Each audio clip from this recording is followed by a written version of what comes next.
নমস্কার, শুভ সন্ধ্যা। নিউজ ভ্যানগার্ডের পর্দায় সকলকে স্বাগত। এই মুহূর্তে আপনাদের সাথে আমি রয়েছি শতাব্দী। চোখ রাখবো আপনাদের গুরুত্বপূর্ণ খবরাখবরে। রাজ্য রাজনীতি একেবারে উত্তপ্ত। শুধুমাত্র রাজ্য রাজনীতি নয়, এবার দেশীয় রাজনীতি একেবারেই উত্তপ্ত ভোট যুদ্ধকে কেন্দ্র করে, যেখানে ইতিমধ্যেই খবর বিদায়ী কেন্দ্রীয় মন্ত্রীকে এবার হুমকির চিঠি দেওয়া হচ্ছে, তাও আবার পাক জঙ্গিদের পক্ষ থেকে। এমনটাই লক্ষ্য করা যাচ্ছে। বিদায়ী কেন্দ্রীয় মন্ত্রী শান্তনু ঠাকুরকে পাক জঙ্গিদের পক্ষ থেকে হুমকির চিঠি, এবং সেই চিঠি পেয়ে পুলিশের দ্বারস্থ এবার বনগাঁ লোকসভা কেন্দ্রের বিজেপি প্রার্থী। অভিযোগের ভিত্তিতে এবার তদন্তে নেমেছে বাংলার পুলিশ। একেবারে শোরগোল এই গোটা বিষয়কে কেন্দ্র করে। যদিও এ সম্পর্কে শান্তনু ঠাকুরের কি বক্তব্য রয়েছে শোনাবো আপনাদের। আমি স্বরাষ্ট্র মন্ত্রণালয় জানাবো, আমি কেস করব এটা নিয়ে যে এই রাজ্যের পুলিশ প্রশাসনের কি অবস্থা, কি দুরবস্থা, সেটা আমি জানতে চাই এবং ডাইরেক্ট সেন্ট্রালে মাননীয় প্রধানমন্ত্রীজি, গৃহমন্ত্রীজির সঙ্গে কথা বলবো এবং আপনাদের প্রেস মাধ্যমে এই রাজ্যের মুখ্যমন্ত্রীকে অবগত করালাম যে আপনার রাজ্যে আপনি পুলিশ মন্ত্রী হওয়ার পরেও এরকম লস্করি তৈবার মাধ্যমে থ্রেট আসে একজন প্রাক্তন মন্ত্রী, একজন প্রাক্তন সাংসদের বাড়িতে। আপনি বরাবর বলে গেছেন সিএ হচ্ছে, এনআরসি হচ্ছে না, কিন্তু সেই এনআরসি চালু করলে আপনার ঠাকুরবাড়ি হুমকি দেওয়া হবে, এরকম মানে উড়িয়ে দেওয়া হবে, সেরকম হুমকির কথা আপনি ওখানে বলছেন। মানে এটা কি প্রেক্ষাপট হতে পারে? কিন্তু আপনারা তো বলছেন তো এনআরসি হতে পারে। যেহেতু আমি সেন্ট্রাল গভর্নমেন্টের মন্ত্রী, যেহেতু সেন্ট্রাল গভর্নমেন্ট মানে আমাদের এই সিএ করেছে, আগামী দিনে সিটিজেনশিপ অ্যামেন্ডমেন্ট সেটা আমরা এখনো ডিক্লেয়ার করিনি, সেটা হবে কি হবে না সেটাও আমরা জানি না, কিন্তু এরকম টাইপের থ্রেটিং বিষয়গুলো রাজ্যের মুখ্যমন্ত্রী অবগত হওয়া উচিত। আমার মনে হয় রাজ্যের প্রশাসন যদি সুস্থ থাকে তাহলে এর বিরুদ্ধে অ্যাকশন নেওয়া উচিত। বাস বাস। আরেকটা জিনিস বিষয়, গতকালকে ঘটনা চাপাচ্ছি, দাঁড়াও, ব্যস্ত হচ্ছে ধরে রাখো লাইন। কালকের ঘটনার পরিপ্রেক্ষিতে আজকে বিকেল 4টে থেকে মিছিল করবে।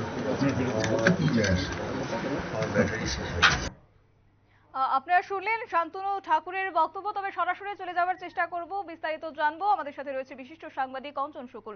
অঞ্জন বাবু, যেখানে লক্ষ্য করা যাচ্ছে এবার বাংলার পরিস্থিতি উত্তপ্ত, তারই মধ্যে এবার হুমকি দেওয়া হয়েছে বিদায়ী কেন্দ্রীয় মন্ত্রী শান্তনু ঠাকুরকে, কি বলবেন আপনি?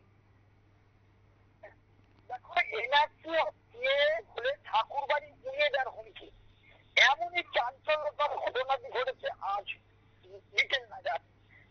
মন্ত্রী, জাহাজ মন্ত্রী, প্রাক্তন জাহাজ মন্ত্রী, জাহাজ প্রতিমন্ত্রী শান্তনু ঠাকুরের বাড়িতে আজকে দুপুরে নাগাদ একটি চিঠি আসে। প্রথমে সেই চিঠিটাকে কোনো গুরুত্ব দেয়নি, তারপরে যখন শান্তনু ঠাকুর 4টে করে চিঠিটা খুলে, চিঠি খোলার পরে তার কিন্তু চমৎকার বিপক্ষে আসে। চিঠিতে লেখা রয়েছে ঠাকুরবাড়ি উঠিয়ে দেওয়া হবে। হ্যালো, একদমই অঞ্জন বাবু। শান্তনুকে হুমকি দেওয়া হচ্ছে সিএ এবং এনআরসি নিয়ে বেশি বাড়াবাড়ি করলে ঠাকুরবাড়ি উড়িয়ে দেওয়া হবে, পাশাপাশি তাদের ফ্যামিলিদের প্রত্যেকটাকে কিন্তু শেষ করে দেওয়া হবে, অর্থাৎ মার্ডার করে দেওয়া হবে।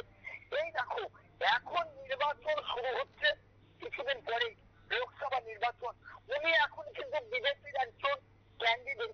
সেই সময় এই ঠাকুর বাড়িতে এই চিঠি আসার পর উত্তপ্ত অবস্থা হয়ে গেছে এলাকা জুড়ে। শান্তনু ঠাকুর নিজে কি করবে সেটা ভাবতে পারছেন না।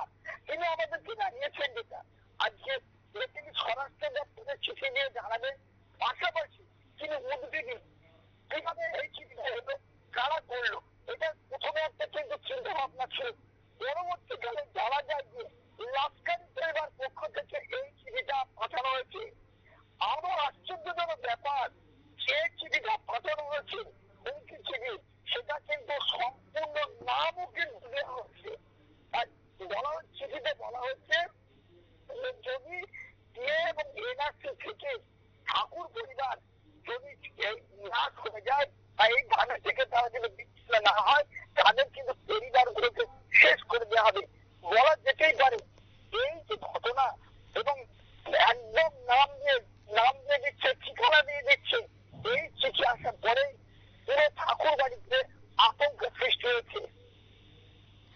একদমই এই সরাসরি এবার বিজেপি প্রার্থীকে এবার হুমকি এবার পাক জঙ্গিদের পক্ষ থেকে, তাহলে কি সেই বিষয়টি নিয়ে অবগত নন বাংলার মুখ্যমন্ত্রী? না, অবশ্যই না। মুখ্যমন্ত্রী কিন্তু যতই বলুক না কেন যে পশ্চিমবঙ্গের যে লস্করি তৈবা ভালোভাবে বুদ্ধি সাজাচ্ছে, এটা কিন্তু বলতেই হবে। আমরা যেটা জানতে পেরেছি এই চিঠি সূত্র ধরে যে লস্করি পরিবারের নামে চিঠি পাঠানো হয়েছে একদম পশ্চিমবঙ্গের বেগঙ্গা অর্থাৎ উত্তর 24 পরগনার হাজি আলী অ্যান্ড ব্রাদার্স এই সংস্থা থেকে চিঠি দেওয়া হচ্ছে, মানে এই নামে চিঠি দেওয়া হচ্ছে। এই চিঠি যে পশ্চিমবঙ্গের মুখ্যমন্ত্রী অবশ্যই জানা উচিত তার রাজ্যে এইরকম ধরনের সংগঠন চলছে। তিনি জানেন না এটা নয়, তিনি জানেন। আবার এটাও বলা যেতে পারে আজ সকালবেলায় কিন্তু ওই পরিবারে অর্থাৎ ঠাকুর বাড়িতে যে একটা বিশাল মেলা চলছে, মেলার মধ্যে বাড়ির ঘর ভাঙা নিয়ে কিন্তু একটা জল সৃষ্টি হয়েছে। একই পরিবারে তার কাকিমা দাঁড়িয়েছিলেন, আগে দাঁড়িয়েছিলেন তৃণমূলে, এখন তিনি হচ্ছেন তৃণমূলের রাজ্যসভার সাংসদ। এদিকে তার ভাইপো অর্থাৎ শান্তনু ঠাকুর, সে কিন্তু বিজেপির প্রাক্তন মন্ত্রী এবং বিজেপির ক্যান্ডিডেট। পরিবারে কিন্তু বিশাল গন্ডগোল চলছে। তার মধ্যে এই চিঠি আসা কিন্তু একটা অবাক করা কাণ্ড। চিন্তিত হয়ে পড়েছে শান্তনু ঠাকুর এবং তার পরিবার।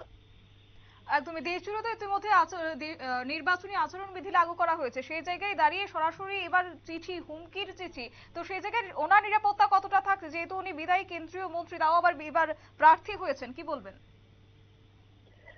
অবশ্যই তার তো যে জনগণের নিরাপত্তা রয়েছে, নিরাপত্তা থাকলে কি হবে?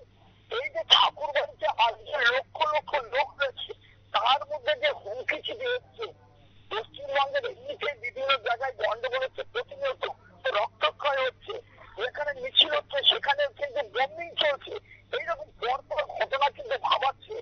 আরো বেশি আশ্চর্যজনক ব্যাপার যে আজকে এই চিঠি আসার পর তৃণমূলের তরফ থেকে কিন্তু একটা প্রতিক্রিয়া পাওয়া গিয়েছে।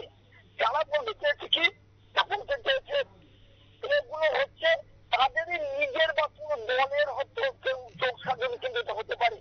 কিন্তু বাস্তবে কি চাই? বাস্তব কথা কিন্তু অন্য কথা বলছে। যদি তাই না হতো তাহলে একজন কেন্দ্রীয় মন্ত্রী তাকে প্রার্থী করেছে, তার পেছনে লক্ষ লক্ষ মানুষ ঘুরে বেড়াচ্ছে, সেই ক্ষেত্রে এই চিঠি আসছে, সেখানে কিন্তু দলের কেউ জড়িত, এটা কিন্তু মানা যায় না। পশ্চিমবঙ্গের যে বিভিন্ন জায়গায় জঙ্গি সংগঠন হাজারের মতো এইরকম যে দাপুটের নেতাগুলো রয়েছে, যে জঙ্গিপনা করছে, এই লস্করি তৈবার চিঠি প্রসঙ্গে এটা কিন্তু আরো একবার প্রমাণ করলো পশ্চিমবঙ্গ কিন্তু কোনো ভোটার নেতার কাছে নিরাপদ নয়। একদমই ধন্যবাদ অঞ্জন বাবু আপনাকে বিস্তারিত তুলে ধরার জন্য। আমাদের সাথে ছিল অঞ্জন শুকুল, বিশিষ্ট সাংবাদিক, বিস্তারিত তুলে ধরেছেন। এবং এক্ষেত্রে লোকসভা ভোট আর বেশি দিন বাকি নেই, তারই মধ্যে এবার বিদায়ী কেন্দ্রীয় মন্ত্রী শান্তনু ঠাকুরকে পাক জঙ্গিদের হুমকি। তবে ইতিমধ্যেই অভিযোগের ভিত্তিতে তদন্তে নেমেছে বাংলার পুলিশ। নিয়ে নিচ্ছে ছোট একটি বিজ্ঞাপন বিরতি, সঙ্গে থাকুন।